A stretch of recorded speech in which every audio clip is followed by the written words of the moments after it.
In front of me is Cubot Note 50, and today I would like to show you how you can check a password saved in Google Passwords Manager. Begin by opening Settings and scrolling down to access Passwords and Accounts. Then click on this gear next to Google under Autofill service and tap on Google Password Manager.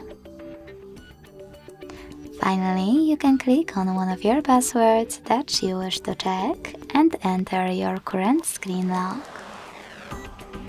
Then tap on this eye icon next to your password to make it visible. Thanks so much for watching. If you enjoyed this video, leave a like, comment and subscribe. Bye!